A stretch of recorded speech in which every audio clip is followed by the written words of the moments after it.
तो यहाँ पे देखेंगे इंडक्टेंस इन सीरीज।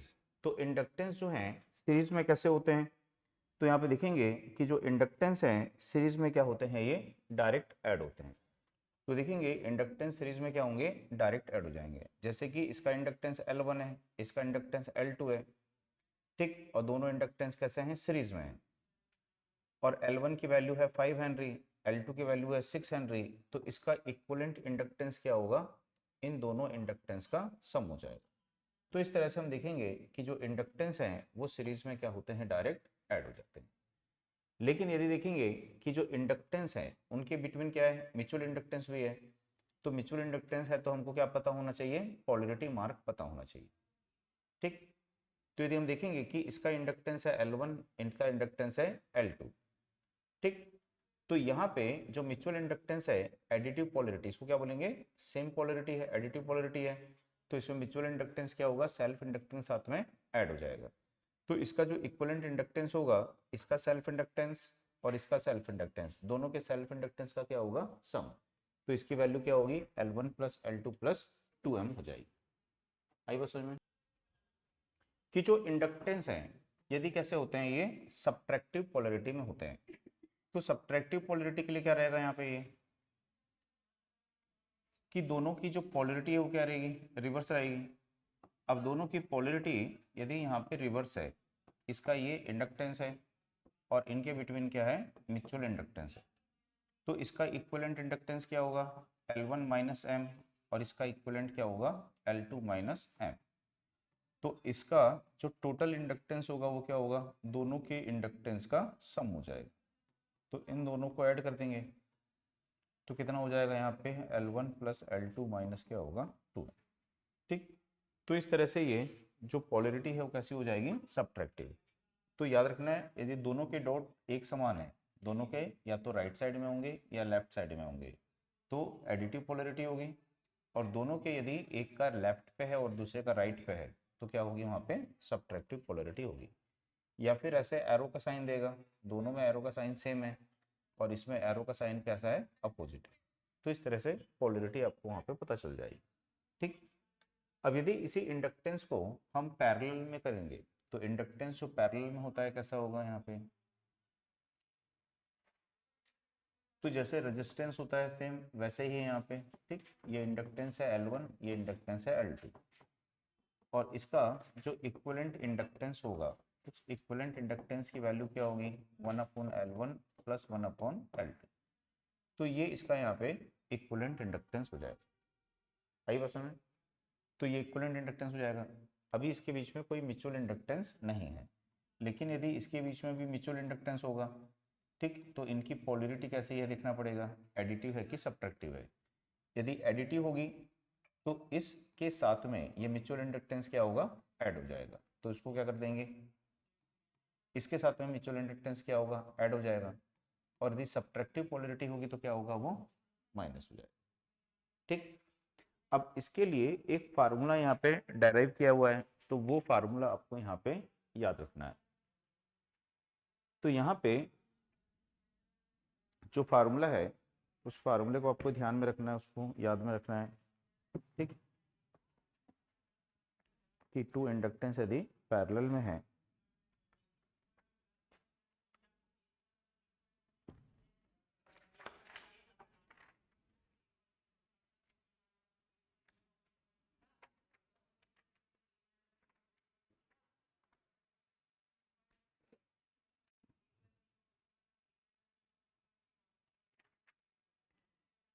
तो उसके लिए यहाँ पे फार्मूला है, इक्विवेलेंट इंडक्टेंस जो होगा L1 into L2 minus M square और upon L1 plus L2 plus 2m, ठीक। पहले -2m ले लेते हैं, -2m।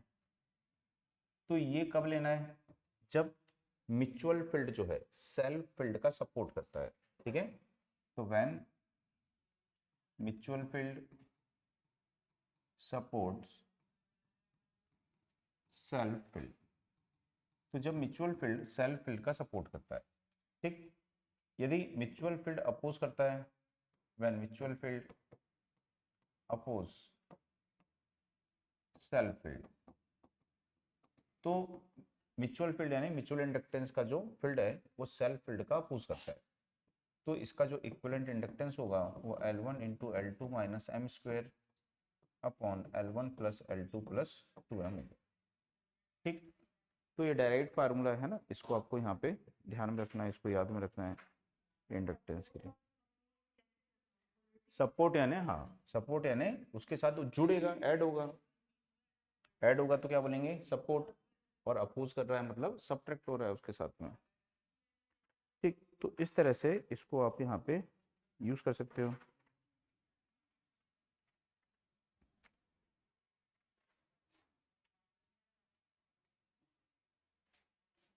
इसके बाद में देख लेते हैं टाइम कांस्टेंट।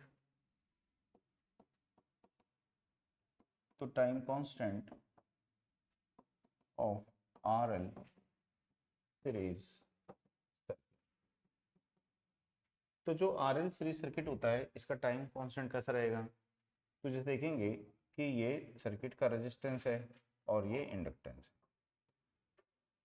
और यहाँ पे एक स्विच लगा देते हैं और इसको हम यहाँ पे डीसी वोल्टेज अप्लाई करते हैं।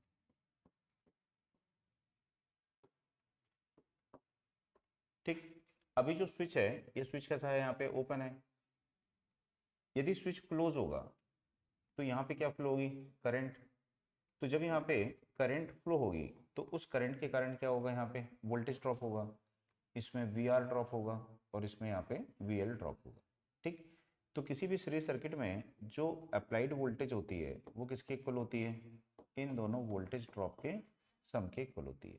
ठीक, और जो वी आर ड्रॉप होता है ये वी आर ड्रॉप किसके इक्वल होता है, आई इंटू आर के इक्वल होता है, और वी एल जो होता है वो क्या होता है, L D I by D T के इक्वल होता है। ठीक, तो यदि हम देखेंगे कि यहाँ पे ये भी क्या होगा, आई आर होगा, और प्लस क्या होगा, L D I by D T होगा। तो जैसे ही हम यहाँ पे स्विच को क्लोज करते हैं तो इस सर्किट में जो करंट होगी वो जीरो से क्या होगी, मैक्सिमम वैल्यू तक इंक्रीज होगी। तो यहाँ पे ये टाइम को शो कर रहा है, ये जीरो टाइम है, और ये करंट की इंस्टेंटेनियस वैल्यू को शो कर रहा है। तो जैसे ही हम स्विच को क्लोज करेंगे तो करंट जीरो से अपनी फाइनल स्टडी वैल्यू तक इंक्रीज होगी। ठीक, तो इस समय जैसे ही स्विच को क्लोज करेंगे t is equal to zero पे, तो यहाँ पे at t is equal to zero जो D I upon D T rate होता है, ये D I upon D T rate क्या होता है, मैक्सिमम होता है। तो जब D I upon D T rate maximum होता है तो जो self induced E M F है ये, ठीक है, वी एल बोलिए या ई एल बोलिए, कि मतलब है इसका वी एल ई एल सब एक है, ये D I by D T है। तो इसकी जो वैल्यू है वो कैसी है, यहाँ पे मैक्सिमम है। तो जब इसकी वैल्यू मैक्सिमम है तो सेल्फ इंड्यूस्ड ईएमएफ की वैल्यू क्या है, मैक्सिमम है। ठीक, और मैक्सिमम वैल्यू जो है वो किसके इक्वल होती है, ऑलमोस्ट सोर्स वोल्टेज के इक्वल होती है। तो यदि हम यहाँ पे 10 वोल्ट दे रहे हैं तो ये भी 10 वोल्ट है, लेकिन इसको क्या बोलते हैं, बैक ईएमएफ। इसकी पोलरिटी कैसी होगी, अप्लाइड वोल्टेज के अपोजिट होगी। तो इस सर्किट का जो पोटेंशियल डिफरेंस है वो क्या हो जाएगा, जीरो। तो इस सर्किट में करंट की वैल्यू क्या होगी, जीरो होगी। ठीक है, तो इस सर्किट में यहाँ पे देखेंगे कि जो करंट की वैल्यू होगी वो करंट की वैल्यू क्या होगी, जीरो होगी। ठीक, तो आरएल सीरीज सर्किट में t is equal to zero बोलेगा या t is equal to zero plus बोलेगा। तो t is equal to zero पे या t is equal to zero plus पे, ठीक, D I upon D T rate क्या होता है, मैक्सिमम, सेल्फ इंड्यूस्ड ईएमएफ क्या होती है, मैक्सिमम, इज इक्वल टू क्या होती है, सोर्स वोल्टेज। ठीक, और करंट की जो वैल्यू होती है वो क्या होती है सर्किट में, जीरो होती है। तो यदि बोलेगा कि एक रेजिस्टेंस के सीरीज में एलिमेंट कनेक्ट है और जैसे ही स्विच को क्लोज करते हैं, ठीक है, तो वो कैसे बिहेव करता है, ओपन सर्किट के समान। तो वो कौन सा एलिमेंट है, इंडक्टेंस। सर्किट की करंट जीरो है, सर्किट की करंट जीरो है मतलब इंडक्टर कैसे बिहेव कर रहा है, अभी ओपन सर्किट के समान बिहेव करेगा। तो इंडक्टर जो है वो अभी बिहेव करेगा एज अ ओपन सर्किट। ठीक, तो करंट की वैल्यू क्या हो गई, जीरो। तो जब करंट की वैल्यू जीरो है तो जो आई आर ड्रॉप है, इस आई आर ड्रॉप की वैल्यू क्या हो जाएगी, जीरो हो जाएगी। तो जब ये आई आर ड्रॉप जीरो हो जाएगा तो V इज इक्वल टू क्या हो जाएगा, L D I by D T हो जाएगा। यानी कि source voltage is equal to क्या होगी, इंडक्टिव वोल्टेज ड्रॉप होगी। ठीक, तो यहाँ पे हम देखेंगे कि इसमें जो D I upon D T है, जो ये D I upon D T है, इसको हम क्या लिख सकते हैं, वी बाई एल। तो इसको क्या बोलेंगे, initial rate of rise of current. तो ये जो है initial rate of rise of current. ठीक, तो यदि बोलेगा आरएलसी सर्किट में initial rate of rise of current क्या होता है।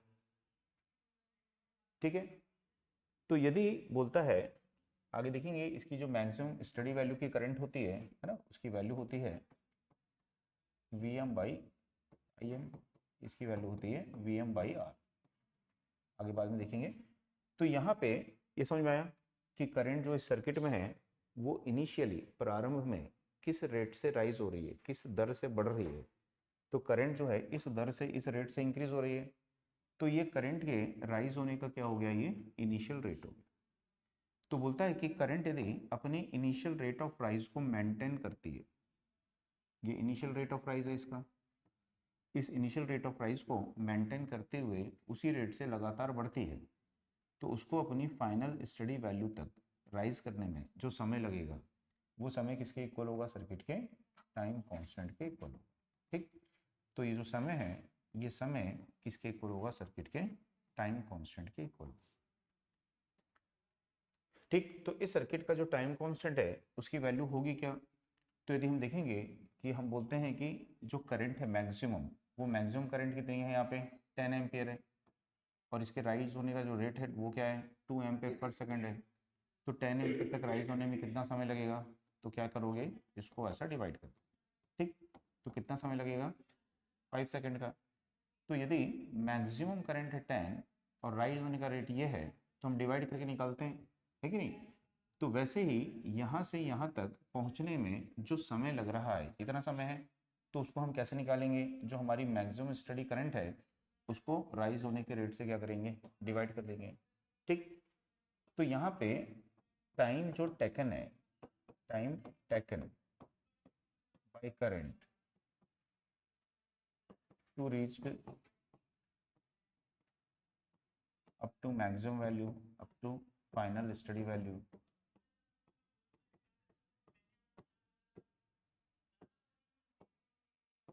with maintain its initial rate of rise। तो अपनी इनिशियल रेट ऑफ राइज को मेंटेन रखते हुए, ठीक है, फाइनल स्टडी वैल्यू तक पहुंचेगी, तो कितना टाइम लगी वो। ठीक, तो उस टाइम की जो वैल्यू होगी, उस टाइम की वैल्यू कैसे निकालेंगे, मैक्सिमम वैल्यू की करंट को उसके इनिशियल रेट ऑफ राइज से डिवाइड कर देंगे। तो मैक्सिमम वैल्यू की करंट क्या है, तो V अपॉन R है, तो इसको डिवाइड कर दिए तो V कैंसिल हो जाएगा, तो क्या बचेगा, L बाई आर। तो जो L बाई आर है यही क्या कहलाएगा, इस सर्किट का टाइम कांस्टेंट। तो यहाँ पे हम देखेंगे कितना समय लग रहा है, तो इतना समय, और ये किसके बराबर होगा, सर्किट के इंडक्टेंस और सर्किट के रेजिस्टेंस की वैल्यू पे। तो सर्किट के इंडक्टेंस और रेजिस्टेंस का रेशियो ही क्या कहलाता है, टाइम कांस्टेंट कहलाता है। तो इस सर्किट के टाइम कांस्टेंट को हम सर्किट के इंडक्टेंस और रेजिस्टेंस के रेशियो से कैलकुलेट कर सकते हैं। ठीक, तो इनकी जो वैल्यू है वो आपको एसआई यूनिट में ही रखनी है, इंडक्टेंस की वैल्यू हेनरी में ही रखनी है, और रेजिस्टेंस की जो वैल्यू है वो आपको, ठीक है ना, बात समझ में आ गई। तो आपको जो है एसआई यूनिट में ही सबको यहाँ पे रखना है, एसआई यूनिट में ही रखना है। समझ में आया सबको, तो नोट कर लिए इसको। इसके बाद में यहाँ पे देखेंगे कि जो करंट है इस सर्किट में अपने इनिशियल रेट से तो राइज होती नहीं है, तो करंट एक्चुअली कैसे राइज होती है, तो करंट जो है वो एक्चुअली कैसे राइज होती है, एक्सपोनेंशियली राइज होती है। ठीक है, तो करंट जो है एक्चुअली जो है वो एक्सपोनेंशियली राइज होती है। तो इसके एक्सपोनेंशियली राइज होने को कैसे कैलकुलेट करेंगे। ठीक, तो करंट की जो इंस्टेंटेनियस वैल्यू है जब ये एक्सपोनेंशियली राइज हो रही है किसी भी इंस्टेंट पर, ठीक है, वो डिपेंड करेगी इसकी मैक्सिमम करंट फाइनल करंट पे डिपेंड करेगी, ठीक। और 1 अपॉन ई की पावर माइनस 1 माइनस ई की पावर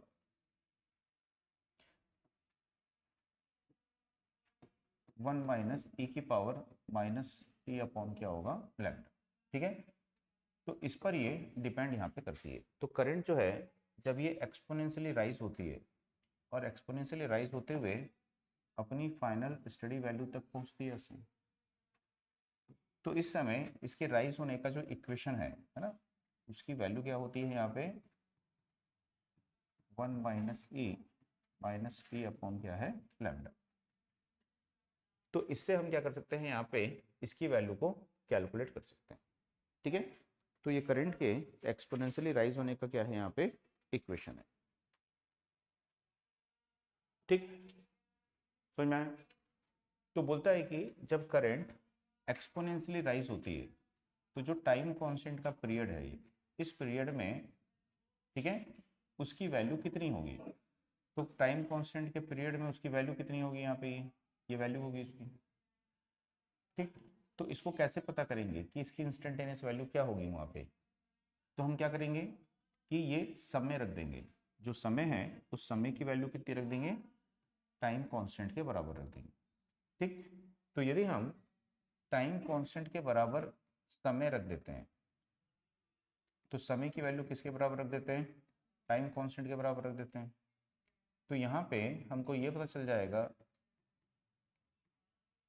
कि यहाँ पर, ठीक, दोनों ये कैंसिल हो जाएंगे। तो e की पावर क्या हो जाएगी -1। तो e की पावर जो -1 है उसकी वैल्यू क्या होती है,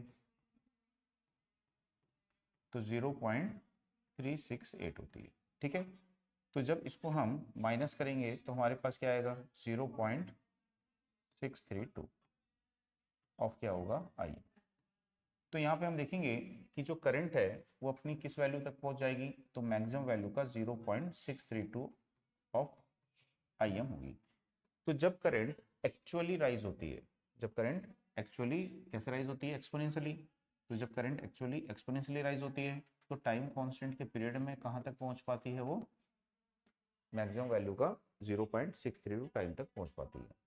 तो उसको अपनी फाइनल स्टडी वैल्यू तक राइज होने में कितना समय लगेगा, तो फाइनल स्टडी वैल्यू तक राइज होने में टाइम कांस्टेंट का कितना समय लगता है, 5 टाइम्स समय लगता है, ठीक। तो ये आपको यहाँ पे याद रखना है, टाइम कांस्टेंट को इस प्रकार से यहाँ पे डिफाइन किया गया, ठीक। और इसके जो है न्यूमेरिकल्स वगैरह भी कराए गए हैं आपको, है ना। तो न्यूमेरिकल्स वगैरह याद रखिएगा, इसमें न्यूमेरिकल्स आ सकते हैं टाइम कांस्टेंट में से, तो न्यूमेरिकल्स जो है वो याद रखिएगा। तो अब जो करंट है, ठीक है, इस समय पर, अब यहाँ पे समय कितना हो गया, तो t जो है वो किसके बराबर हो गया 5 लैम्डा, ठीक। तो इस समय पर हमारी जो करंट है वो कैसे हो जाएगी, स्टडी हो जाएगी, स्टडी हो जाएगी, कांस्टेंट हो जाएगी। तो जब करंट कांस्टेंट हो जाएगी तो जो D I upon D T rate है इसकी वैल्यू क्या हो जाएगी, 0 हो जाएगी। तो जब D I upon D T rate की वैल्यू 0 होगी तो ये वाला जो टर्म है ये क्या हो जाएगा, 0 हो जाएगा। तो V इज इक्वल टू क्या होगा आई आर। तो ये करंट की क्या होगी मैक्सिमम वैल्यू। तो करंट की मैक्सिमम वैल्यू क्या होती है, V बाई आर। तो V बाई आर जो है वो करंट की क्या है मैक्सिमम वैल्यू इसमें यहाँ पे होती है। आई बात समझ में? तो इसको आपको यहाँ पे ध्यान रखना है, ठीक। अब इसके बाद में स्विच को क्लोज करके क्या हो चुका है, काफी समय गुजर चुका है। अब स्विच को क्लोज कर चुके हो, काफी समय गुजर चुका है, ठीक। अब उसके बाद में स्विच को क्या करेंगे हम यहाँ पे ओपन करेंगे। तो जब स्विच को ओपन करेंगे तो करंट क्या होगी यहाँ पे, ऐसा डिक्रीज होगी। तो करंट जो है एक्सपोनेंशियली क्या होती है, डिके होती है, ठीक। तो जब करंट एक्सपोनेंशियली डिके होती है तो उसके डिके होने का जो रेट है ना, उसका इक्वेशन है वो क्या होता है, तो आई एम ई की power minus T by lambda. तो जब करंट डिके करती है, जब करंट यहाँ पे डिके कर रही है या डिक्रीज हो रही है, ठीक, तो वो एक्सपोनेंशियली डिक्रीज हो रही है और उसके डिक्रीज होने का जो इक्वेशन है ये इसका इक्वेशन, ठीक। तो फिर से यदि हम देखें कि टाइम कांस्टेंट के पीरियड में करंट की वैल्यू क्या है जब डीके हो रही है। तो यहाँ पे हम देखेंगे कि करंट की वैल्यू क्या है, तो उसके लिए हमको समय की वैल्यू कितनी रखनी पड़ेगी, टाइम कांस्टेंट के बराबर। तो समय की वैल्यू टाइम कांस्टेंट के बराबर रख दोगे, यानी कि यहाँ पे क्या रख दोगे, लैम्डा। तो ई की पावर क्या होगा, -1।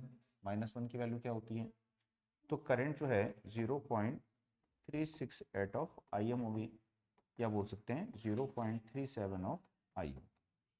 तो जो यहाँ पे करंट है वो 0.37 ऑफ क्या होगी, आई एम। आई बात समझ में। तो इस प्रकार से जो करंट है वो राइज होती है और डिके होती है ना। तो दोनों आपको याद रखना है। तो इसके लिए आप सीधा सीधा उसको याद रखोगे कि आपको पूछेगा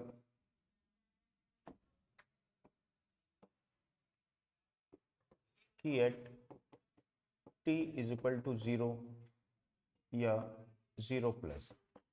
तो इस कंडीशन में यहाँ पे क्या होता है, तो इस कंडीशन में जो सर्किट की करंट है वो क्या होती है, 0 होती है। ठीक, यहाँ पे जो इंडक्टिव वोल्टेज ड्रॉप होती है VL, ये किसके इक्वल होती है, सोर्स वोल्टेज के इक्वल होती है। रेजिस्टिव वोल्टेज ड्रॉप जो होता है उसकी वैल्यू क्या होती है, यहाँ पे 0 होती है। ठीक, तो करंट की वैल्यू 0 रहेगी, रेजिस्टिव वोल्टेज ड्रॉप 0 रहेगा, और इंडक्टिव वोल्टेज ड्रॉप की वैल्यू क्या होगी। और इस समय rate of rise, rate of rise of current जो है वो आपको याद रखना है। Rate of rise of current की वैल्यू क्या होती है, मैक्सिमम, और क्या होती है वो V/L होती है। ठीक, अब यदि बोलेगा कि at t is equal to lambda, तो t is equal to lambda पे यहाँ पे क्या होगा, तो t is equal to lambda पे जो आपकी करंट की इंस्टेंटेनियस वैल्यू है वो 0.632 ऑफ क्या होगी, मैक्सिमम वैल्यू होगी। जब क्या कर रही है, ये राइज कर रही है। तो जब ये राइज कर रही है तो उस समय इसकी वैल्यू इतनी होगी। ठीक, जब ये डिके कर रही है तो इसकी वैल्यू क्या होगी, 0.37 डायरेक्ट लिख सकते हैं ऑफ आई एम। तो जब ये डिके कर रही है तो इसकी वैल्यू जो है इतनी रहेगी यहाँ पर। ठीक, दूसरा, at t is equal to 5 lambda, ठीक है, या बोलेगा t is equal to infinite, है ना, ग्रेटर देन 5 लैम्डा कुछ भी होगा। ठीक है, या एनफ टाइम हो गया है स्विच को क्लोज करके, ऐसा बोलेगा। तो उस कंडीशन में, ठीक है, इस कंडीशन में यहाँ पे जो करंट होगी, इस करंट की इंस्टेंटेनियस वैल्यू क्या होगी, मैक्सिमम वैल्यू के बराबर होगी, और ये क्या हो जाएगी, V/R। ठीक, और जो इंडक्टिव वोल्टेज ड्रॉप है इसकी वैल्यू क्या हो जाएगी, 0 हो जाएगी। जो रेजिस्टिव वोल्टेज ड्रॉप है ये किसके बराबर होगा, सोर्स वोल्टेज के बराबर होगा। ठीक, तो इंडक्टिव वोल्टेज ड्रॉप की वैल्यू क्या हो जाएगी यहाँ पे, 0। रेजिस्टिव वोल्टेज ड्रॉप क्या होगा, सोर्स वोल्टेज के बराबर, और करंट की वैल्यू क्या होगी, मैक्सिमम। ठीक, और मैक्सिमम एंड क्या होगी, ये स्टडी होगी। तो ये इसकी फाइनल स्टडी वैल्यू की करंट यहाँ पे रहेगी। ठीक है, तो ये आप इसको याद रख लोगे, तो इसी में से न्यूमेरिकल्स जो आएंगे वो इसी में से आपके बन जाएंगे, है ना।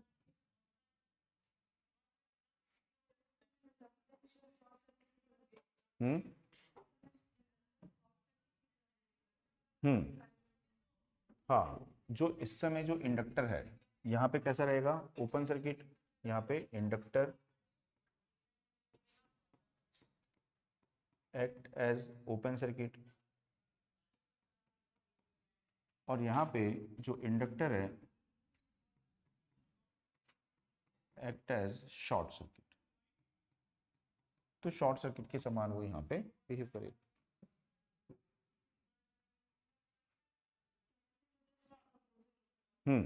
कैपेसिटर जस्ट अपोजिट हो जाता है इससे। ठीक है, क्या समझ में आया।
तो ये आपका कंप्लीट हो जाता है यहाँ पे, है ना।